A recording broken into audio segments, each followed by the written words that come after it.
If you so much as look at her again, I will break all 4 of your legs, pup. If it weren't for Dallas defending her, Lauren Callow might have run out of the metal doors of the nightclub called Her Infernal Majesty right then and there. The dry ice smoke choking the dance floor did nothing to hide the hundreds of faces that were watching the scene unfold beneath the blue strobe lights, their eyes hungry with curiosity.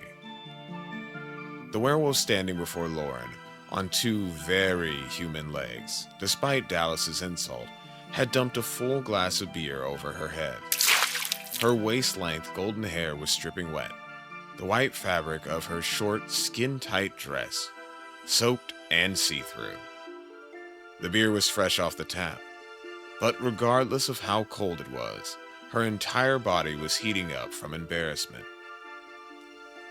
Witches like Dallas usually got along quite well with the wolves.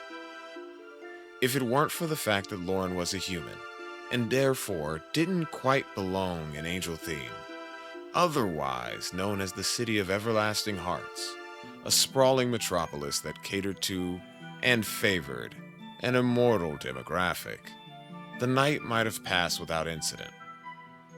Might have passed without her friend and adoptive sister, a pure-blood Venefica, held in far higher regard than Lauren, needing to step in and defend her. When the werewolf had swaggered up to Lauren and asked her to dance with him, she had declined, as politely as possible.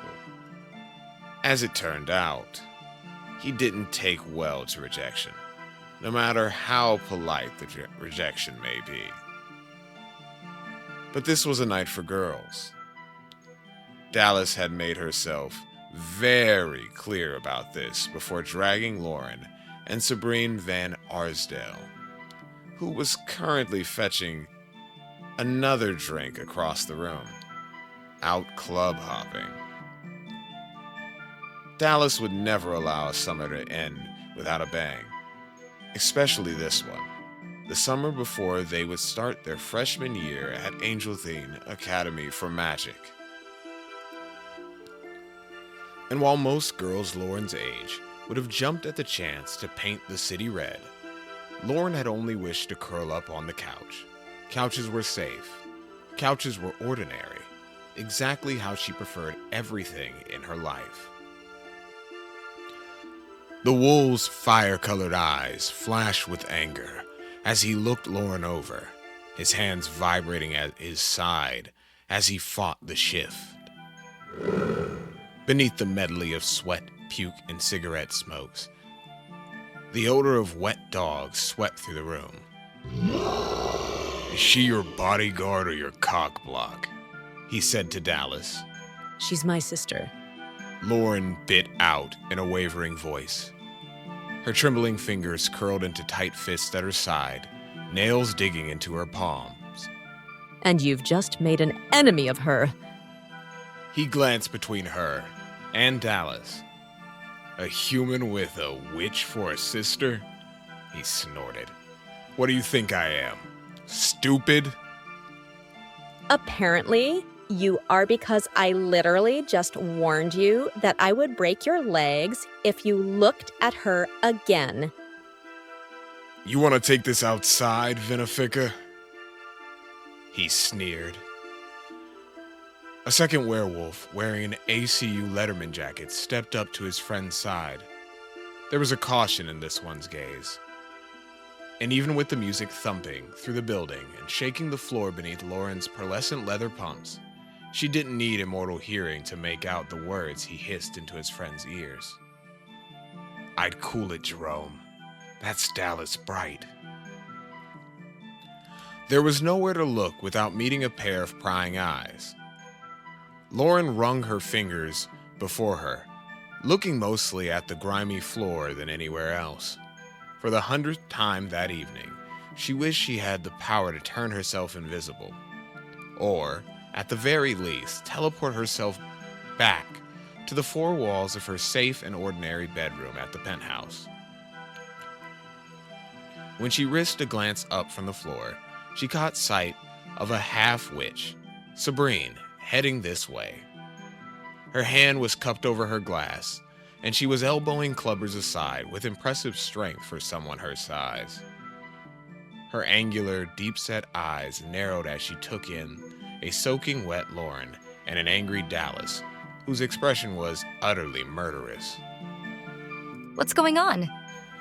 Jerome didn't deign to glance her way. "Stay out of this, half-breed." The ugly insult had Dallas throwing the wolf a cold smile.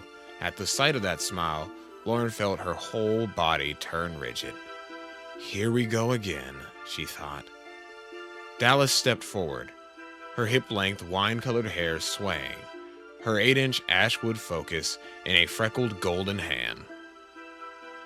If you boys knew how to think with the right head, you'd scram before I muzzle your filthy mouths. The chunk of amethyst nestled within the entangle of wood at the point of her magic staff pulsed brightly.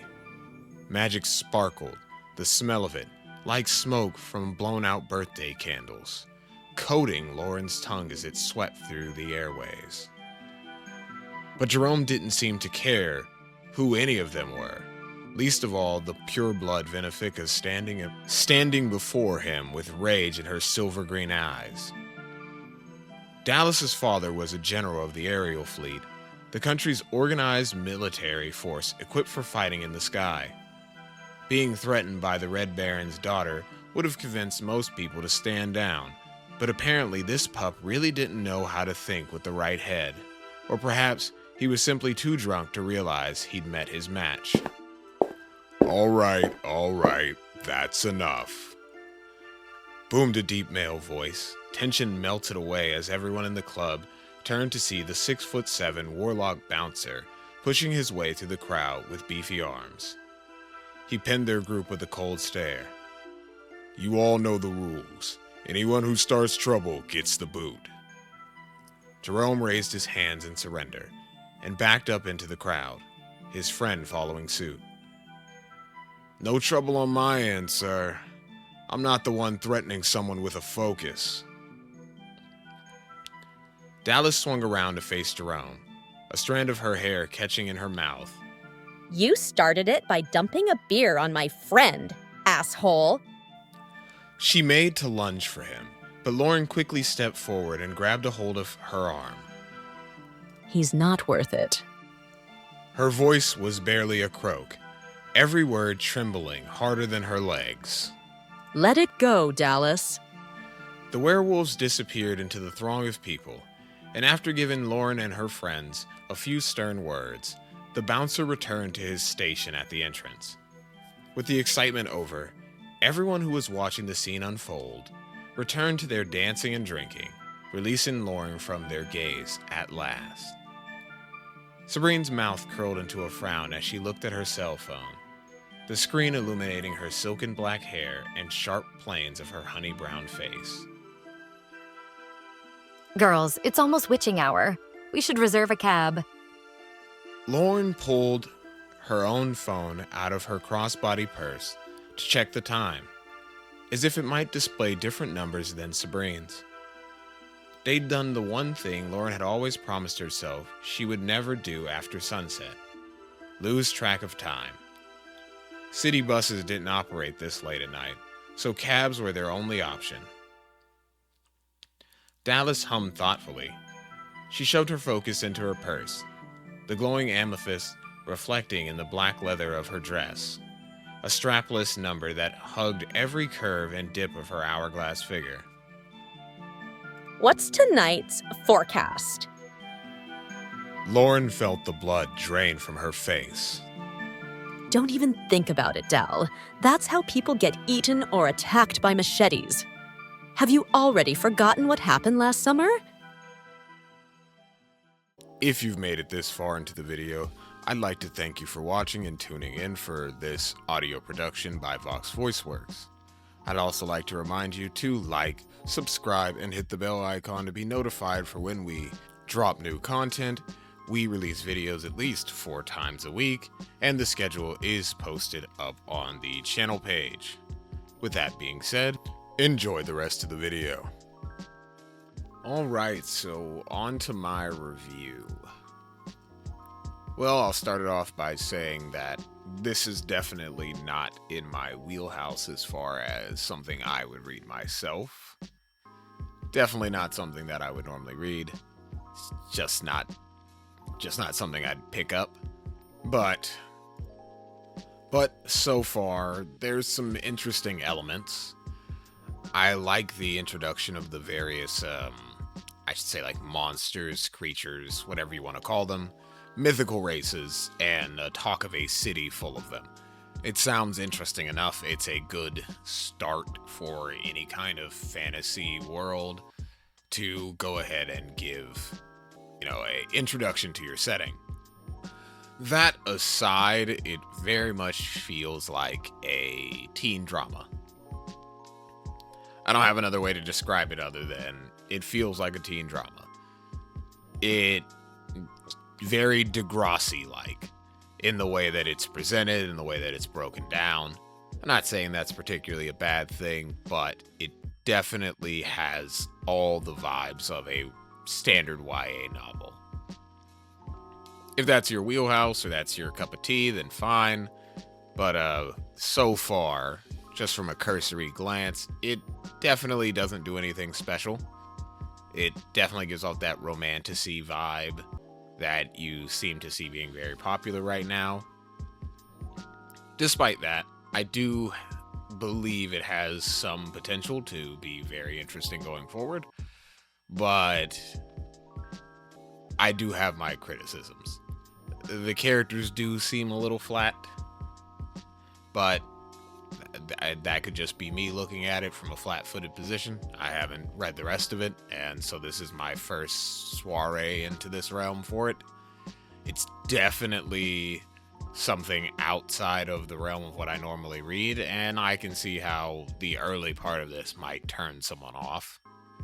But I can see the appeal for some of it. There is enough drama there and stuff going on, and there's a good, I should say, cliffhanger right at the beginning, because it does have its points where it makes you curious about the rest of the information and all the name drops that they do at the very beginning. It does establish that there is a hierarchy, and our main character, Lauren, is different in a real anime way, that she doesn't have powers while everyone else does, and she's in this world where she's the adopted sister of a full-blooded witch, a full-blooded magic user. So there is something there. I don't believe that the love interest has been dropped. I'm sure there is one. It's in all of them. But I don't believe that it's been dropped or we've been introduced to them. So I'm sure that'll come soon. I'm really hoping it isn't going to be a classic werewolf trope thing. I'd be happily surprised if that isn't the case. But we'll see. I would also prefer it not be angels or demons or one of the two, which always tends to be the other trope if it ain't a werewolf. It's either a vampire, angel, demon, or werewolf, normally. But we'll see. I believe it has some potential, but we'll see how it goes on for the future. I did enjoy getting to do all of the different sounds, and it does have potential to be interesting on the production side, so I'm looking forward to doing the rest. And I hope everyone enjoyed, and we'll drop the next part so long as this one does well. With that being said, Vox Voice Works out. Have a good rest of your day.